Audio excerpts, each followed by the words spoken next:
time to say bye.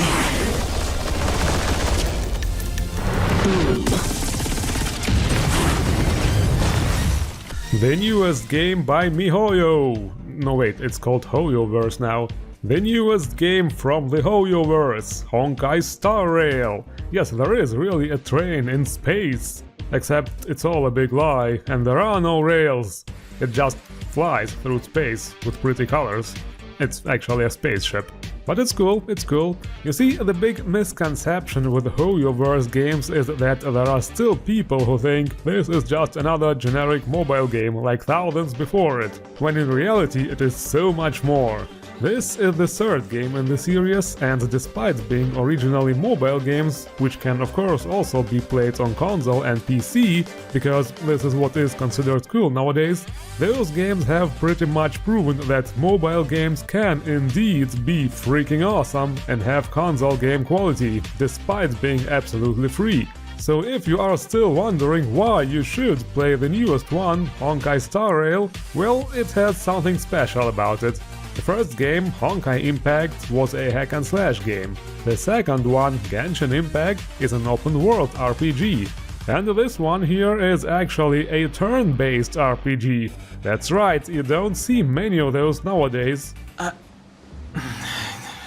Unfortunately, the gaming industry apparently thinks this genre is just not cool anymore, so it has been more or less abandoned and replaced by action RPGs. Yes, I'm looking at you, Final Fantasy! But as a 90s and 2000s kid, I say, hell yeah, nothing wrong with turn-based, especially if it's done right, like with Star Rail. I've got all the clues we need. But let's take a closer look at this game and see what actually makes it good and what not so much. First of all, the graphics. There is really only positive to be said here. The graphics are crisp and colorful, the animations and effects are top-notch, and the environments are nice and detailed. Everything is like you would expect from a AAA title. And the best part is, it looks just as awesome on a mobile device. This game is also fairly well optimized. I'm running it here on a Samsung Galaxy S20 Plus, so it's not a brand new phone, and yet it runs without problems on max settings. And also without turning the phone into a piece of molten volcano glass. Of course, all that will only appeal to you if you are okay with cel shading and anime-ish character design, because just like in the previous games, this is just what the art style looks like. In other words, everything is as anime as it could be, from questionable outfits for the females to cliché things like this here. No, it's impossible. I can run from yesterday, I can run from today, but tomorrow will always be one step ahead of me. Oh, I'm so depressed. The whole world just seems pitch black to me. Dude, I think that's just your dumb-ass haircut blocking your vision. Anyway, the story. It starts in space. Where else? On a space station, where the bad guys called the Antimatter Legion attack, because they want to steal a certain item. Fortunately, Kafka and Silverwolf, two mysterious females of whom we know nothing at this point, have been sent to help defend the space station against the attack. This is what I mean by can't get more anime-ish than that. Silverwolf is probably the best example. Oh, I'm just your typical average teenage mastermind hacker dressed in a ridiculously skimpy outfit. Her hacking skills are so good that she can hack the data of reality, and that way destroy her enemies or teleport them to remote locations or something like that. I think you get my point. And Kafka? Yeah, she has a very particular way of speaking. None of that matters. All you need to know is that I'm leaving, and you will be left all alone on this space station. I wonder if it was actually part of the job description that the voice actor for this one needed to be able to sound like a professional sex hotline worker. Anyway, all that is not important. Those two are just trial characters, and their only purpose is to get to the mysterious object before the bad guys do. That object is called a Stellarond and conveniently turns out to be the main character, or the energy that brings them to life. or isekais them into this world. It's not really explained at this point. The important part is that you can select between a male and a female protagonist. Kafka and Silver Wolf will then disappear and let you be found by other people on the station. Because all they did was following instructions, a plan designed by an even more mysterious being called Elio, who is able to write the script of destiny or see into the future or some other extremely anime-ish mambo-jumbo. Yes, I do realize the whole opening sequence is more cringe than the usual stuff, but fortunately now the actual game starts and you are able to make new friends called March 7th and Dan Hang. I should also mention that it starts by Dan Hang trying to give you CPR.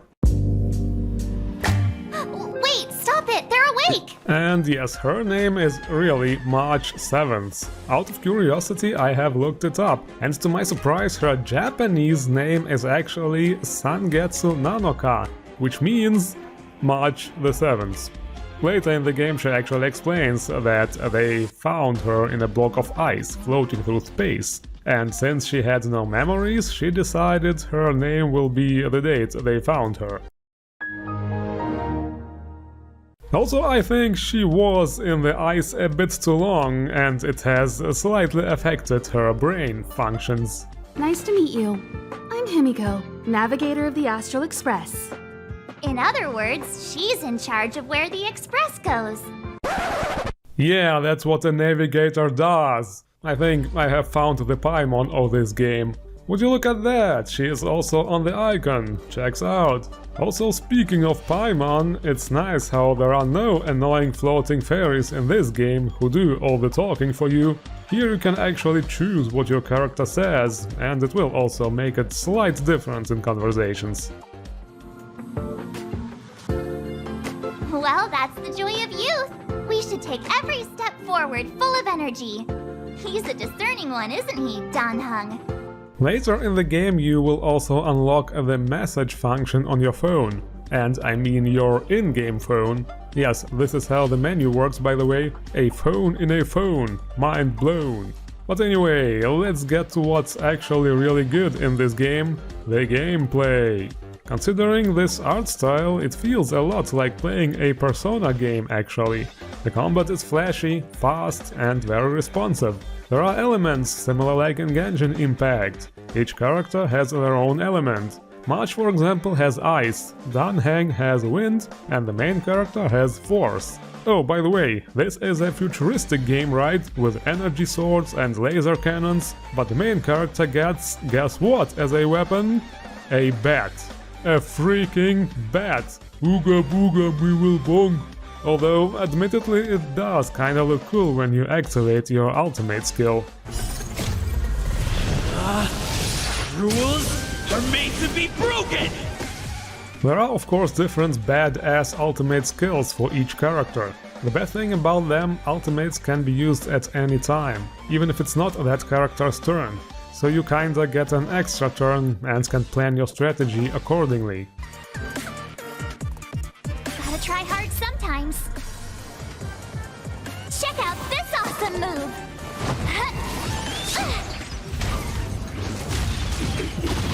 Specific enemies are weak against specific elements. You can check out their weaknesses by looking at them before combat starts, and even attack them outside of actual combat. Strategically use different characters to get an advantage. For example, use March's ice ability to freeze enemies before you engage in combat. Overall, the gameplay is really well made and gives a really good feeling once you get the hang out of it and start executing commands and chains faster. Of course, there are very many customization possibilities for your party thanks to the infamous gacha system. Yes, obviously there is one here too. In this game you can warp in new characters and also light cones. That's something like armor, you could say. It boosts the character's stats and also adds certain abilities. I think I don't need to explain how the gacha system works. Of course it's possible to use cash to get stuff faster, but it's really not necessary. Hoyoverse games do not shut you off by paywalls, so it's absolutely possible to pretend the cash option just is not there and just play the game normally. It also makes it way more balanced. You also get a bunch of characters just by playing through the normal stuff. The game is just like Genshin Impact in this regard. Instead of Primo Gems, you get Stellar Jade from various activities. There are also Trailblazer levels you gain, also with rewards, daily logins and whatnot. You get a lot of stuff just by playing the game. Right! You finally get what we're all about. Later you also unlock auto-combat and time acceleration in combat to allow you to get through generic easy battles really fast. There are, however, sometimes tough high-level enemies guarding bigger treasure chests, and the auto-combat won't get you far with those. The same goes for the boss battles. The difficulty is actually really challenging in this game from time to time. So the verdict is, Honkai Star Rail is actually a really decent turn-based RPG and certainly has AAA qualities. Great visuals and soundtrack, a nice combat system, definitely its strongest part in my opinion. The story and lore is quite vast and overwhelming at first. Stellarons, Eons, Trailblazers, Star Rails, special readout anomalies. The story and characters can be a bit too anime-ish for some people's tastes sometimes, but it has been pretty much the same in previous games, and it doesn't stop people from playing them, considering how successful they are. So, in other words, another really good game. Recommended. It's called Hoyover. Hoyover. You know, because there are a lot of hoes in the Hoyover. What the fuck? The Hoyover. No shit, I can't do this. Fuck this.